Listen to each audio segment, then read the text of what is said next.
오늘부터 6주에 걸쳐서 구약성경의 에스더서를 함께 나누려고 합니다. 에스더서는 페르시아 제국 시대를 배경으로 하고 있습니다. 주전 538년에 페르시아의 고레스 왕이 조서를 내려서 바벨론 느부갓네살 왕에 의해서 포로로 사로잡혀 왔던 유대인들을 다시 예루살렘으로 귀환할 수 있도록 그렇게 조서를 내렸는데요.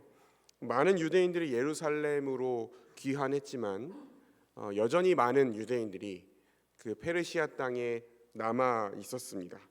에스더 이야기는 아직 예루살렘에 귀환하지 않고 페르시아에 머물러 있던, 성경에는 바사 제국이라고 나오죠. 이 바사 땅에 머물러 있던 유대인들에게 일어났던 사건을 다루고 있습니다. 에스더서는 우리가 이제 오늘 2장 후반부를 읽었지만 1장부터 2장 중반부까지를 전체적인 내용들을 함께 오늘 살펴볼 텐데요. 에스더서는 어떻게 시작하냐면 먼저 페르시아의 네 번째 왕이었던 아하수에로 왕이 어떤 사람이었는가를 먼저 소개하는 것으로 시작합니다. 1장 1절을 보면 이 일은 아하수에로 왕 때에 있었던 일이니 아하수에로는 인도부터 구스까지 127지방을 다스리는 왕이라 이렇게 소개합니다. 여러분, 이 소개가 말하고자 하는 바가 뭘까요? 이 아하수에로 왕이 그야말로 어마어마한 영토와 어마어마한 권력을 가질 왕이었다라는 것을 소개하면서 시작하는 거죠. 인도부터 구스까지 127지방을 다스리는 왕이었다. 그리고 그 후에 2절부터 이어지는 내용도 아하수에로 왕이 얼마나 부유했고 얼마나 막강한 권력자였는지를 구체적으로 보여주는 내용을 우리에게 소개하고 있습니다. 아하수에로 왕이 왕위에 오른 지 3년째 되었을 때에 이 아하수에로가 모든 신하들을 데려다가 잔치를 베풉니다. 그 페르시아와 메대의 모든 군대 지휘관들, 귀족들, 지방 관료들까지 다 불러 모아서 잔치를 벌이는데요. 이 잔치가 며칠간 이어졌냐면 180일 동안 이어졌습니다. 그러니까 6개월 동안 잔치를 벌인 거예요. 근데 무엇을 했냐? 이 180일 동안 잔치를 하는 동안 왕이 무엇을 했냐? 4절을 보니까 그의 영화로운 나라의 부함과 위엄의 혁혁함을 나타내니라 그랬습니다. 그러니까 이 아하수에로 왕이 가진 부와 권력을 자랑하기 위한, 신하들에게 과시하기 위한 잔치였던 겁니다. 그걸 6개월 동안 한 거예요. 근데 이게 끝이 아닙니다. 이 신하들을 불러 모아서 잔치를 벌인 후에는 이어서 그 왕이 수산성이라는 곳에 머물고 있었거든요. 이 수산 성읍에 거주하는 모든 백성들을 다 불러 모아서 이 왕의 궁정의 정원에서 일주일 동안 또 잔치를 벌입니다. 이제 모든 백성들을 위해서. 그리고 그 잔치를 벌였던 수산성의 궁전 정원이 얼마나 아름답고 화려했는가, 이것도 성경이 자세하게 묘사하고 있어요. 기둥은 대리석이었고 형형색색의 줄을 꼬아서 만든 이 커튼이 은고리에 걸려 있었고, 그리고 긴 의자들, 그들이 앉아있던 의자들은 금과 은으로 만든 의자였고, 바닥도 온갖 값비싼 재료들로 다 포장되어 있었습니다. 그리고 또 백성에게는 금잔으로 술을 마시게 했는데 다양한 문양이 새겨진 금잔으로 백성들에게 술을 마시게 했다 그랬습니다. 그러니까 무려 1장 1절부터 8절까지 이 긴 분량을 할애해서 성경은 아하수에로 왕의 부와 권력이 얼마나 대단했는가, 그가 누리던 삶이 얼마나 호화로웠는가를 우리에게 아주 자세하게 묘사하고 있다는 거예요. 그런데 이 수산성의 온 백성들에게 잔치를 베푼 마지막 날, 이제 술을 마시고 기분이 좋을 때에 왕이 백성들에게 한 가지를 더 자랑하고 싶었어요. 아직 자신이 자랑하지 않은 게 있다는 것이 떠올랐습니다. 그게 뭐였냐면 자신의 아내인 왕비 와스티였습니다. 이 왕비의 아름다움을 백성들과 신하들 앞에서 자랑하고 싶었던 거예요. 그래서 7명의 내시들을 보내서 왕비 와스티에게 왕비의 관을 쓰고 이 잔치 자리로 데려와라 이렇게 명령을 합니다. 아하수에로 왕에게 있어서 이 아내는 사랑과 존중의 대상이라기보다는 자신의 명성을 높이고 자랑하기 위한 하나의 소유물에 가까웠던 것으로 보여요. 그런데 놀랍게도 이 왕비 와스티가 이 왕의 명령을 거절합니다. 그 잔치 자리에 나오기를 거절한 거예요. 성경은 왜 와스티가 이 명령을 거절했는지 전혀 기록하고 있지 않습니다. 사실 그것을 중요하게 여기고 있지 않아요. 12절을 보니까 이렇게 기록되어 있습니다. 그러나 왕후 와스티는 내시가 전하는 왕명을 따르기를 싫어하니 왕이 진노하여 마음속이 불붙는 듯하더라 그랬습니다. 와스티가 왕명을 거절한 이유나 와스티의 감정이 아니라 지금 성경이 무엇에 초점이 맞춰져 있습니까? 이 일로 왕이 얼마나 심하게 분노하게 되었는지를 강조하고 있습니다. 왕이 진노하여 마음속이 불붙는 듯했다. 인도부터 구스까지 127지방을 다스리는 대페르시아 제국의 왕으로서 7명의 내시를 보내서 공식적으로 지시한 명령이 이루어지지 않았을 때 그 모든 수산성의 백성들과 관료들과 귀족들이 모여있는 그 자리에서 세상 모든 것을 다 자기 마음대로 할 수 있다고 자신하면서 그 부와 권력을 계속 자랑하고 있던 이 아하수에로 왕에게 감당할 수 없는 분노와 수치가 일어났어요. 이때 왕이 법과 판례를 아는 현자들, 그러니까 왕에게 조언을 하는 참모들을 모아놓고 이 일을 어떻게 처리하면 좋을까 묻습니다. 15절에 보면 왕이 이렇게 질문합니다. 왕후 와스티가 내시가 전하는 아하수에로 왕의 명령을 따르지 아니하니 규례대로 하면 어떻게 처치할까? 규례대로 하면 어떻게 처치할까? 여러분 이 질문만 보면요, 아하수에로 왕이 상당히 신중하고 공의로운 사람인 것처럼 보여요.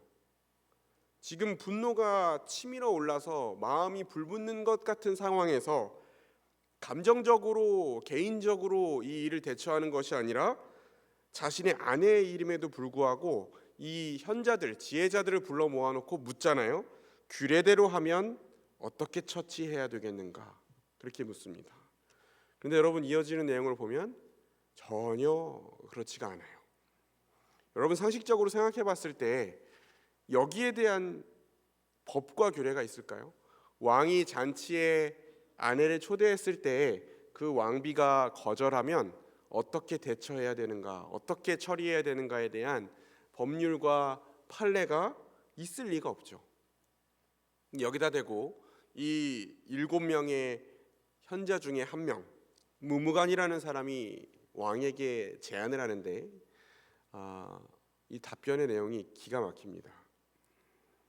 뭐라고 얘기하냐면 왕이시여, 지금 왕비가 한 일은, 그러니까 잔치 자리에 오는 걸 거절한 일은 왕을 멸시한 일이고, 이 일이 만약에 페르시아 사람들에게 알려지면 페르시아의 모든 여인들이 다 남편을 멸시하게 될 겁니다.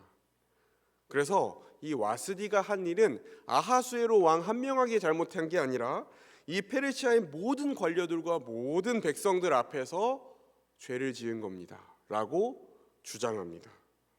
그렇기 때문에 와스디 이 왕비가 다시는 왕 앞으로 나오지 못하도록 이거를 페르시아의 법률에 기록하고 법으로 기록하고 전국에 조서를 보내서 와스디를 폐위시키고 와스디보다 더 나은 사람을 왕비로 세워야 됩니다. 이렇게 얘기하는 거예요. 여기서 더 나은 사람이라는 건 어떤 사람을 얘기할까요? 왕의 말에 더 절대적으로 순종하는 여인을 말하는 거겠죠.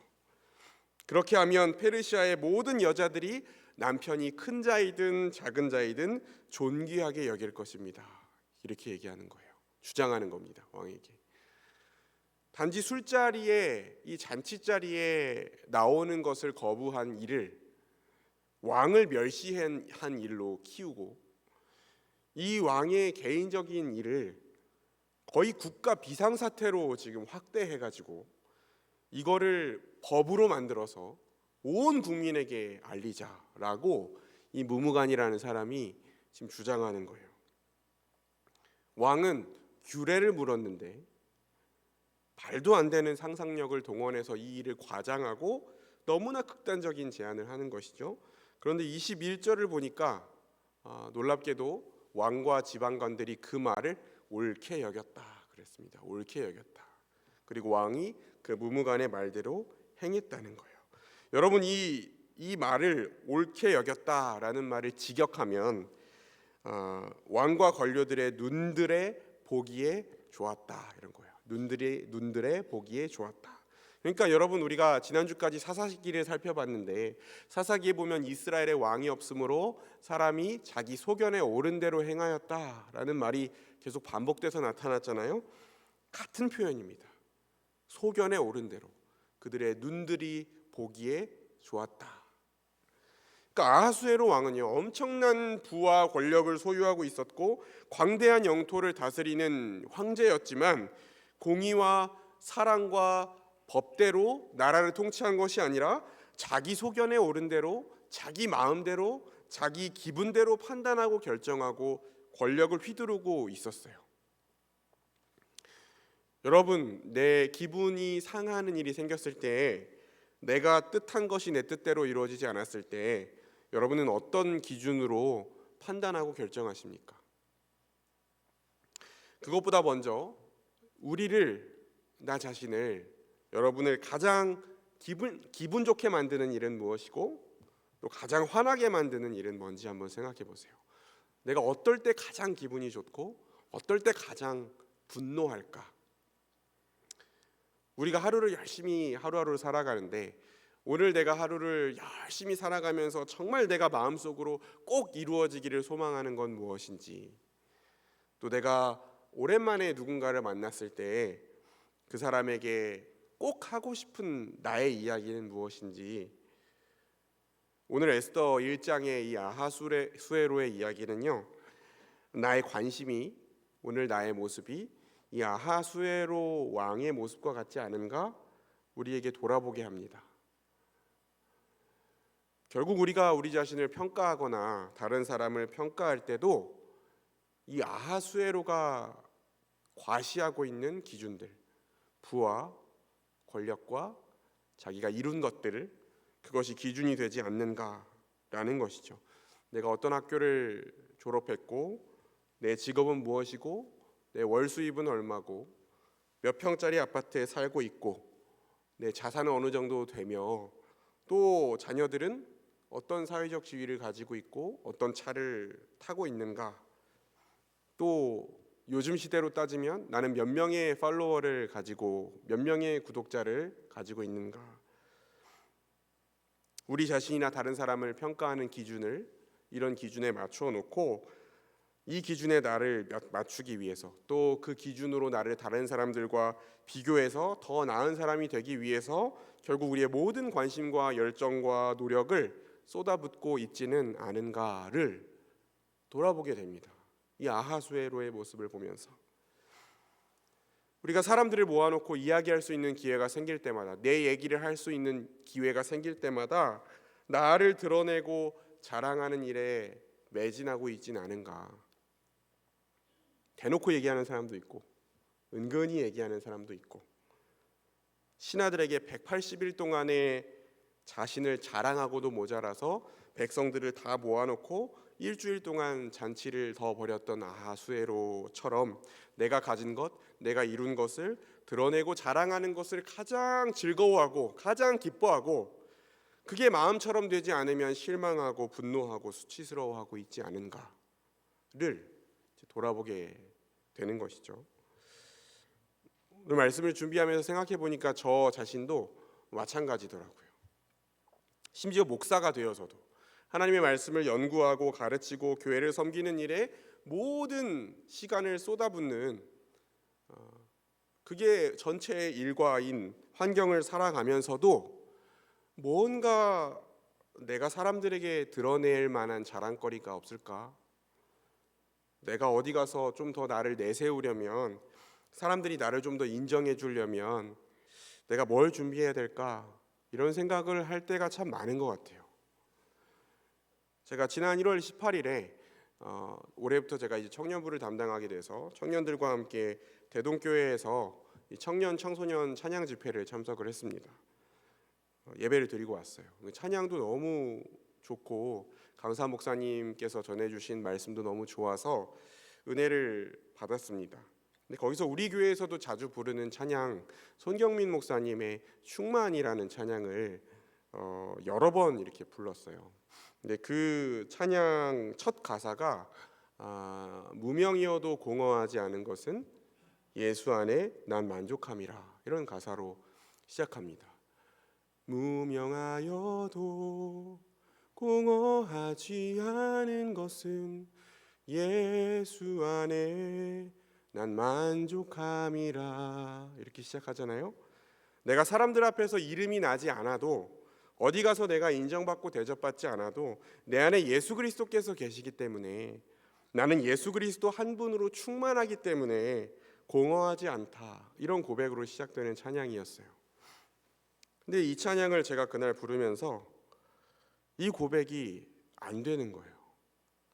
너무 무명하면 공허하지 않을까라는 생각이 드는 거예요. 크게 유명하진 않더라도 그래도 좀 괜찮은 목사로 사람들에게 알려지면 더 좋을 것 같은데, 그런 생각이 계속 드는 겁니다. 이 찬양을 3번 이렇게 4번 이렇게 부르는데, 부를 때마다 이 가사가 제 마음에서 고백되지 않았어요. 제가 올해 39살이 되었는데 나이 40이 되어가니까 나도 속물이 다 됐나, 이런 생각이 들었어요. 여러분, 우리가 열심히 맡겨진 일을 하면서 돈을 벌고 그 돈을 모으고 가정을 돌보고 가정을 꾸려나가면서 하나님이 우리에게 주신 선물로 여러 가지 주신 환경들, 또 은혜를 우리가 누릴 수 있습니다. 재물을 많이 주시면 좋은 데서 살 수 있고, 좋은 거 먹고, 자녀들에게도 좋은 교육을 제공하고 여행도 다니고, 이런 것들을 우리가 얼마든지 누릴 수 있어요. 하나님이 우리를 중요한 위치에 세워주시면 책임감을 가지고 그 일 잘 감당하면서 내가 하는 일에 대한 정당한 대우도 받고 존경도 받고 하는 것은 참 감사한 일입니다. 그런 것들을 무조건 부정적이고 세속적인 것으로 여겨서는 안 돼요. 잘 누리고 또 받은 만큼 나누고, 그 모든 것을 은혜로 베풀어 주신 하나님께 합당한 영광과 감사를 돌리면 됩니다. 그런데 이게 우리의 모든 관심이 되고 인생의 목적이 되고 대화의 주가 되어서는 안 된다는 거예요. 180일 동안 자랑하고 있으면 안 된다는 겁니다. 그렇게 살다 보면요, 계속 그렇게 살다 보면 더 이상 하나님의 말씀, 하나님의 은혜, 하나님의 주권에 우리가 주목하지 못하게 돼요. 마음에 하나님을 두지 않게 됩니다. 점점 그렇게 돼요. 하나님은 눈에 보이지 않는 분이잖아요. 하나님이 눈에 보이지 않기 때문에, 하나님의 말씀이 우리의 귀에 직접 들리지 않기 때문에 우리가 살다 보면 의심이 들 때도 있지 않습니까?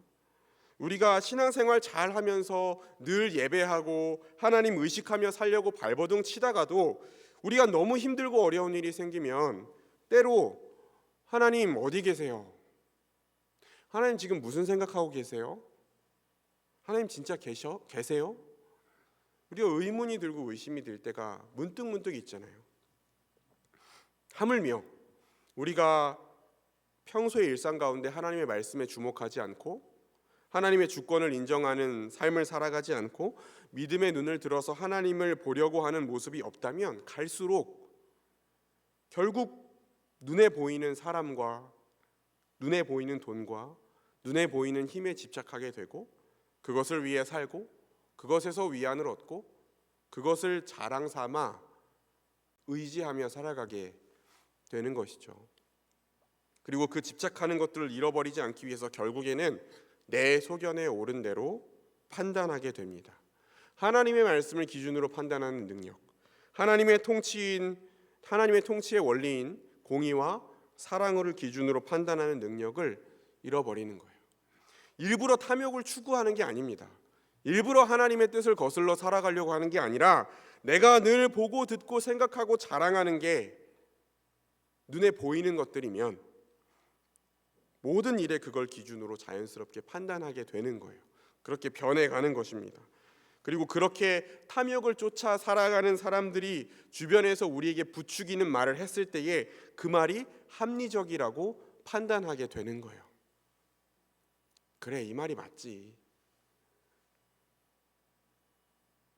그것이 미련해 보이더라도 우리가 예배의 자리를 늘 지키고 하나님의 말씀을 가까이 하는 훈련을 늘 해야 하는 이유가 여기에 있습니다.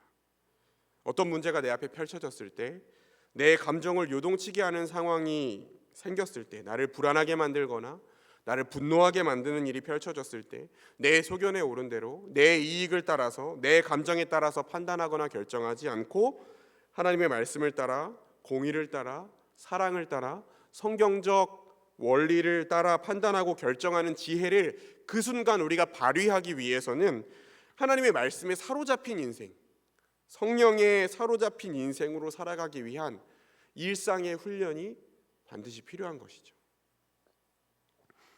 결국 이 아하수에로 왕은 그 무무간의 말대로 페르시아 제국의 모든 민족이 다 읽을 수 있도록 여러 언어로 작성한 조서를 전국에 보냅니다. 그리고 폐위된 왕비 와스디를 대신할 사람을 구하기로 합니다. 왕의 측근인 신하들이 또 조언을 합니다. 왕은 왕을 위하여 아리따운 처녀들을 구하게 하셔서 왕의 눈에 아름다운 처녀를 대신 왕으로 삼으십시오. 그랬더니 왕이 그 말을 좋게 여겨 그대로 행했습니다. 결국 계속해서 왕의 눈에 아름다운 여인을 왕으로 삼으라고 부추기고 왕의 눈에 좋은 대로 결정합니다. 그리고 그때 그 성경은 여기까지 계속해서 아하수에로 왕에 대한 이야기를 하다가 갑자기 이야기를 중단하고 느부갓네살 왕, 바벨론 느부갓네살 왕이 예루살렘으로부터 유대인들을 끌어왔는데, 포로로 사로잡아 왔는데, 그때 유다 왕 여호야긴과 함께 포로로 끌려왔던 사람 중에 기스라는 사람의 증손인 모르드게라는 한 유대인이 수산성에 살고 있었다라는 이야기를 갑자기 생뚱맞게 소개를 합니다.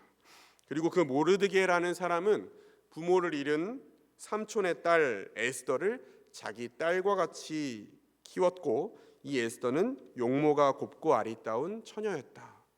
이런 기록을 합니다. 지금까지 우리가 쭉 살펴왔던 아하수에로 왕에 대한 묘사와는 너무나 대조적인 소개예요. 대제국의 황제의 이야기를 하다가 포로로 끌려온 유대 민족 중에 한 사람, 이방 땅에서 살아가는 소수 민족의 한 사람을 이야기합니다. 그리고 그 모르드게라는 사람과 함께 살고 있는 에스더라는 여인은 그 와중에 이유는 알 수 없지만 부모를 잃은 고아였어요. 그런데 중요한 것은 눈에 보이지 않는 권력, 모든 이름 위에 뛰어난 만왕의 왕이신 하나님의 시선은 놀랍게도 이 이방 땅에서 포로로 끌려와서 살고 있는 모르드게와 에스더에게 있었다는 거예요. 수산성에서 왕의 명령을 따라 이제 여인들이 모이기 시작합니다. 그러니까 왕의 왕비를 뽑기 위해서 이제 처녀들을 다 모으는 거예요. 여인들을 모아서 궁녀를 주관하는 내시인 헤게라는 사람에게로 다 보냅니다. 에스더도 왕궁으로 이끌려가게 됐어요. 9절에 보니까 헤게가 이 처녀를, 에스더죠, 이 처녀를 좋게 보고 은혜를 베풀어 그랬습니다. 그러니까 오디션 프로그램으로 치면 이제 예선을 통과해서 본선으로 가는 거예요. 에스더가 뽑히게 된 겁니다. 여기서 뽑힌 사람들은 오늘 우리가 본문을 읽었던 것처럼 6개월 동안은 몰약의 기름으로, 또 다른 6개월 동안은 향품과 화장품으로 자신을 정결하게 하면서 12달 동안, 1년 동안 자신을 준비했어요. 자신을 정결하게 준비한 다음에 그 12개월의 준비 기간을 마치면 이제 왕과 동침할 수 있는 기회를 얻는 거예요. 왕한테로 왕궁으로 이제 가는 겁니다. 그래서 그 왕궁으로 나아가서 왕과 하룻밤을 보내고 왕이 마음에 들지 않으면 이제 후궁들이 모여 있는 곳으로 가게 되고 왕이 마음에 들면 왕비가 되는 기회를 얻게 되는 것이죠. 그런데 17절을 보니까 어떻게 됐습니까? 왕이 모든 여자보다 에스더를 더 사랑함으로 그가 모든 처녀보다 왕 앞에서 더 은총을 얻은지라 왕이 그의 머리에 관을 씌우고 와스티를 대신하여 왕후로 삼았다. 성경이 처음 에스더를 소개할 때 용모가 곱고 아리따웠다라는 말을 잠시 언급하긴 하지만 여러분 그 이후에 성경을 읽어보시면 에스더라는 여인이 왕 앞에 가서 왕비로 발탁되기까지의 그 과정을 굉장히 구체적으로 그리고 있어요. 해계한테로 가서 어떤 준비 과정을 거쳤고 어떤 절차를 거쳤고 그 다음에 그 이후에 왕에게 나아가는 과정은 어떻고 이런 것들을 아주 구체적으로 성경이 기록하고 있는데 에스더가 얼마나 아름다웠고 왕에게 선택받기 위해서 얼마나 잘 준비했는지에 대한 설명은 거의 나와 있지 않습니다. 여러분 우리가 그 오디션 프로그램을 보면 그 과정을 굉장히 중요하게 다루잖아요. 이 사람이 얼마나 열심히 연습했고 얼마나 열심히 준비를 했고 그래서 어떻게 심사위원들의 마음을 사로잡았고 이런 과정들, 이런 성장 과정들을 아주 구체적으로 묘사하면서 그 인물의 감정을 이입할 수 있도록 쭉 우리가 나아가도록 그렇게 프로그램을 기획하잖아요. 그런데 이 과정에는 에스더가 왕비로 뽑히는 것과는 전혀 관련 없어 보이는 이야기들만 성경은 계속해서 툭툭 우리에게 던져줍니다. 에스더가 모르드게의 명령으로 자기가 유대인이라는 사실을 말하지 않고 숨겼다라는 이야기가 나오기도 하고요. 모르드게가 날마다 후궁들로 가서 에스더의 안부를 살폈다 이런 이야기를 하기도 하고요. 15절에 보면 굉장히 중요한 지점에서 에스더를 뭐라고 묘사하고 있냐면 모르드게의 삼촌 아비하일의 딸 곧 모르드게가 자기의 딸같이 양육하는 에스더 이렇게 길게 이야기를 하면서 모르드게와의 관계에 대해서 길게 이야기를 하면서 그 이후에 또 뭐라고 얘기합니까? 왕에게 나아갈 때 궁녀를 주관하는 내시 해계가 정한 것 외에는 그러니까 기본적으로 나누어 주었던 것들 외에는 다른 것을 구하지 않았다 이렇게 얘기합니다. 그런데 어떻습니까? 궁녀를 관리하는 내시 해계가 에스더를 보고 좋게 여겨 은총을 베풀고 보는 모든 자에게 에스더가 사랑을 받고 마침내 왕이 모든 여자보다 에스더를 더 사랑하여 은총을 받게 되었다. 그렇게 기록하고 있어요. 이런 일들이 어떻게 일어났습니까? 성경이 계속해서 모르드게와 에스더를 연결시키는 것은 우리가 이 이야기를 읽어나가면서 에스더가 너무 아름다워서 정말 다른 여인들이 범접할 수 없을 만큼 절세 미인이어서 혹은 운이 좋아서 왕비가 된 것이 아니라 보이지 않는 권력이신 하나님의 손이 하나님의 계획이 이 유대 백성인 모르드게와 에스더와 함께하고 계셨기 때문이라는 것을 우리에게 계속해서 말씀하고 있는 것입니다. 하나님이라는 단어가 하나도 등장하지 않지만 말씀하고 있는 거예요. 인도부터 구스까지 127지방을 다스리는 아하수에로 왕이 모든 일들을 자기의 마음대로 자기 눈에 좋은 대로 자기 소견에 옳은 대로 쥐고 휘두르고 있는 것 같이 보이지만 그의 손에 모든 것이 다 달려있는 것처럼 보이지만 그보다 아득히 높은 곳에서 섭리하고 계시는 진정한 왕이신 하나님께서 그의 백성과 언약을 맺으신 대로 다윗의 자손을 구원하기 위한 계획을 이루어가고 계시다는 사실을 성경은 우리에게 계속해서 가르쳐주고 있는 거예요. 여러분 말씀을 정리하겠습니다. 우리는 하나님을 볼 수 없습니다. 하나님은 눈에 보이지 않으세요. 그렇지만 우리 일상에서 일어나는 모든 크고 작은 일 뒤에 보이지 않는 하나님의 역사와 섭리가 있습니다. 하나님의 백성으로서 눈에 보이는 사람과 돈과 힘에 집착하면서 그것을 우리의 인생의 목적으로, 그것을 우리의 모든 자랑으로 삼아서 끝없는 욕망의 노예가 되어서 살아가지 않기를 주의 이름으로 축원합니다. 그리고 우리가 이렇게 예배의 자리를 지키는 가운데, 하나님의 말씀을 날마다 읽고 묵상하는 가운데, 겸손히 눈을 감고 기도하는 가운데 우리의 진정한 왕이신 하나님께서 주목하는 것이 무엇인지, 하나님이 기뻐하시는 것이 무엇인지, 하나님이 중요하게 여기시는 것이 무엇인지를 우리가 올바르게 분별하고, 우리의 인생 가운데 지금도 역사하시는 그 보이지 않는 하나님의 손을 우리가 믿음으로 바라보면서 그 하나님께 합당한 영광을 올려드리고, 그 보이지 않는 권력이신 만왕의 왕이신 하나님의 통치를 받으며 그 뜻에 순종할 수 있는 저 여러분이 되실 수 있기를 주의 이름으로 축원합니다. 기도하겠습니다.